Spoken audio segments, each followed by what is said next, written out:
what was very surprising to me is the turn of Macron, because Macron's a centrist, right? Or whatever the fuck he wants that to mean. He's right wing. He's just not a far right wing. Yeah. He is your quote unquote milk toast fucking guy, puts on a suit, politician, has no real values or morals, and just puts his finger in the wind and chooses where to go. I was surprised because usually when it comes to the left wing and the right wing, centrists usually turn toward the right wing. They backstab the left as always. That was surprising. Was Macron turned around and was like, you know what? Let's work with the fucking leftists. And I was like, what? What is going on? Because this actually saved France in a sense for now. Yeah, so that's the interesting part is there's such a huge coalition between all these parties. I mean, this is the what was the full list? It's the France Unbowed, which is like a radical group, the Greens, the Socialists, and the Communists all kind of came together to work with this kind of middle block of more of the centrists, which I think that's the Ensemble Alliance. What they're the called. centrists are the Ensemble Alliance. Yeah, and then I think if you look up into it, the New Popular Front are not even that radical. That's the thing. These people are more environmentalists and very like DSA kind of like socialists. Yeah, there's a very small. I think like 8 of them or something that won seats are communists. So like, shout out to France for having like actual communists. I don't know. Let me try to find the actual number. But within that coalition, a very, very small group of them are communists, and they call themselves communists. I don't know what their actual like. I don't know if they would go like Marxist-Leninists. I'm not sure.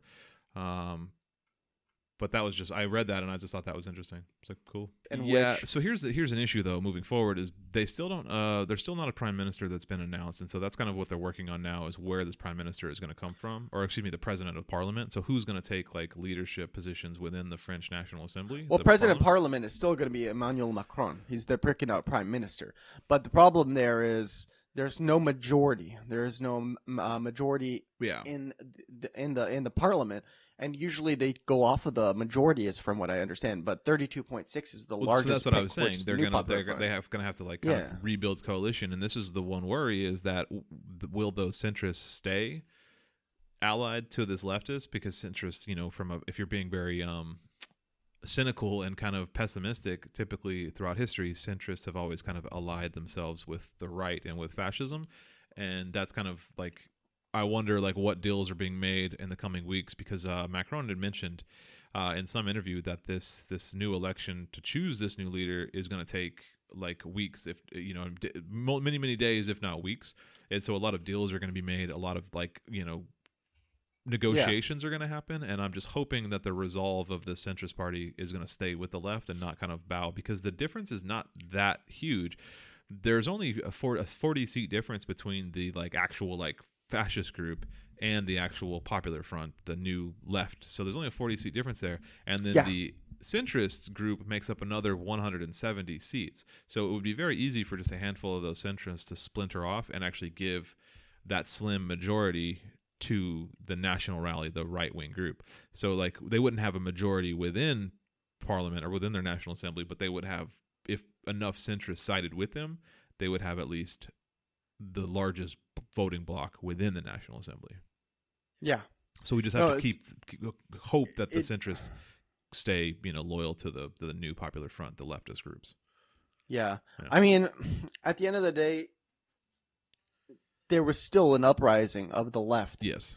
And I think what is important to take away from this is that if we all do unite, and I know, God, us leftists, we infight like crazy. There's notorious, memes and shit of like Marxist-Leninists throwing anarchists off bridges, right? And and then the comments below is like, I see nothing wrong with this.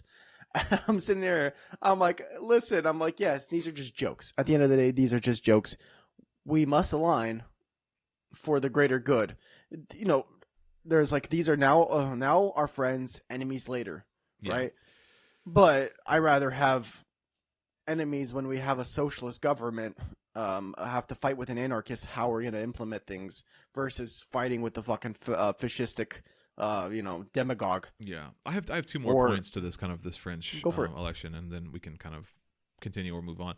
The first is this is great. I mean, because at the end of the day, both in England and in France, it shows that the voters, the actual people that are like the actual people of these countries, by and large, support left-wing ideology more than they support right-wing ideology. And that's just kind of makes me a little hopeful for the future that like maybe the trend of the masses of the people is trending toward leftism vaguely, you know what I mean? Like, or at least they are neglecting right-wing ideology in favor of left-wing ideology. Whether or not that's incredibly like fleshed out, or how, to the extent of which they do that neglecting, is yet to be seen. But by and large, on balance, the people of both France and England are rejecting right-wing ideology for left-wing ideology. That's my first point. So that's good to see. The second point is more frustrating, which is the liberal take on this, which is like to completely misunderstand and misconstrue what's happening in these countries. By liberal, I mean the American liberals. So American Democrats, like the Democratic Party in America, is like glomming on to this and be like, this is what we can do. If we all work together, we can get Biden elected. And I'm like, you have fundamentally misunderstood what's happening in these countries. And I think that's so funny, dude, because they're like, I've been seeing like leftist takes of like quoting Democrats saying this type of shit. And it's like, my brother in Christ, you are the right-wing party we're trying to defeat. Like, it's just pretty Macron is a centrist. He's a center-right.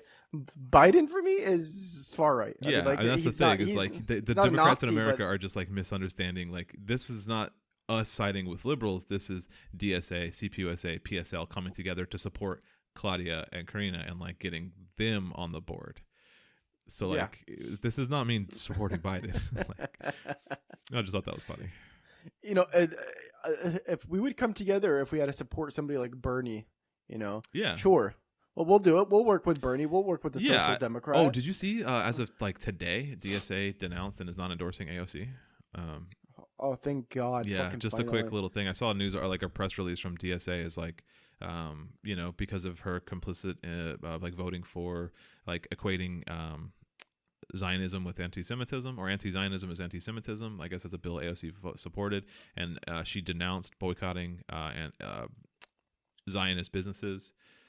And so for all these reasons of like basically Israel support, DSA says we can no longer endorse AOC. Sorry, that's a tangent. I just saw that like an hour ago. No, you're good. Dude. The fucking AOC is a member of the fucking CIA. It's a bummer that she's just like full on like she's straight feds, man. There's like no way. Now, like just not even any hint of progressivism. Just like dyed in the wool, just like mainline Democrat party line. If you look where she came from, like her background, like I never looked into it because earlier on it's like, oh, she's a bartender from New York, blah blah blah, this and that. And if you actually look at her background, it's like, dude, what the fuck?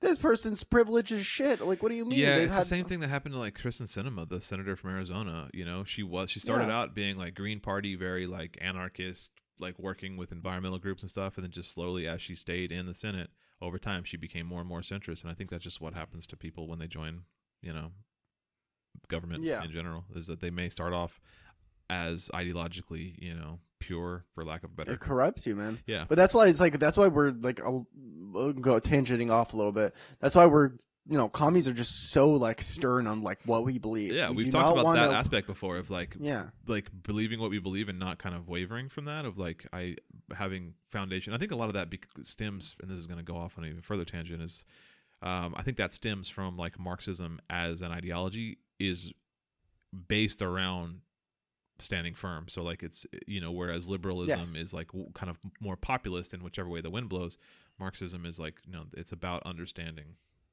dialectics. Yes. And so that's 100%. Anyway, well, let's bring it back to French. Oh, sorry, you have something else. I was going to say it may come off as hard-headed, but all we're trying to do is make sure that what we believe, what our ideals are not morphed and changed based upon the politics of the day. Yeah. So like we have to have a standing ground, a foundation. Mm-hmm. If there's no foundation, then it's corrupted. Yeah, and that isn't to say that like dialectical materialism doesn't evolve and adapt to your current situation, but not in the sense of like populism, of like just going whichever way the wind is blowing. But anyway, we digress. Let's get back to the French elections. Or I don't know, did you have anything more to say about kind of the French elections? Again, same with England. We'll see what happens.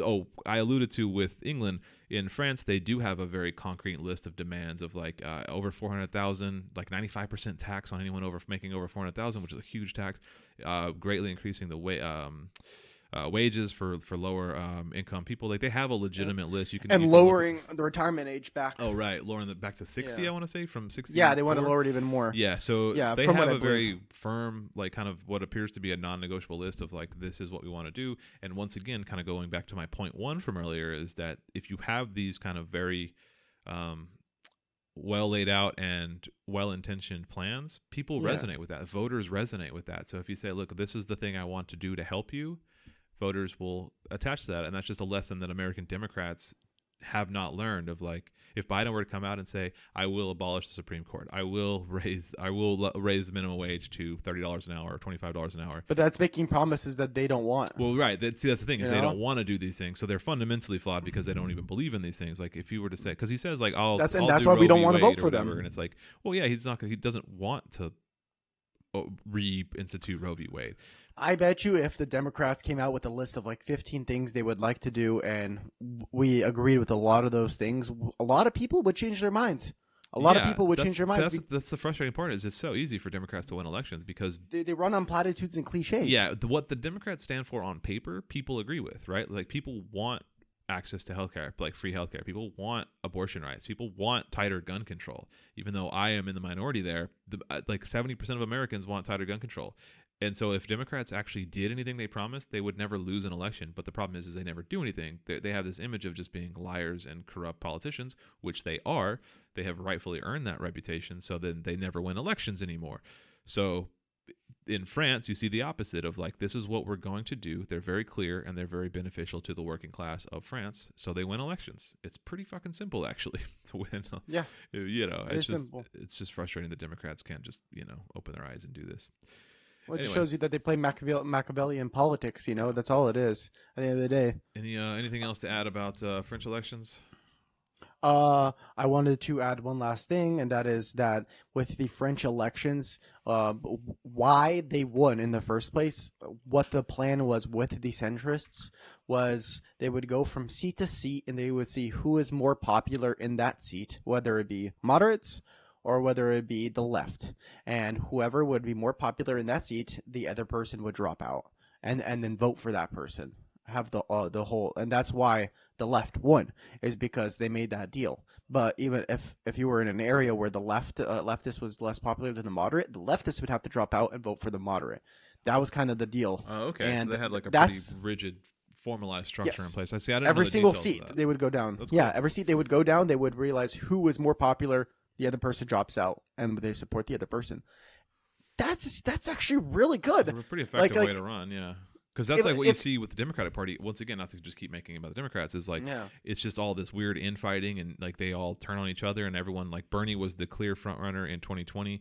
That was going to be, or excuse me, in 2016. Remember, Bernie was like the front runner. Bernie was the one that was polling showing that he was the only one that could beat Trump, and everyone kind of like Hillary Clinton, Joe Biden, everybody attacked him to kind of bring down his campaign. They did it again in 2020. And so like it's kind of the opposite of taking whoever's the most popular and supporting them. In America, we do kind of the opposite. Whereas if we did do that, Bernie would have been president in 2016 and probably again in 2020.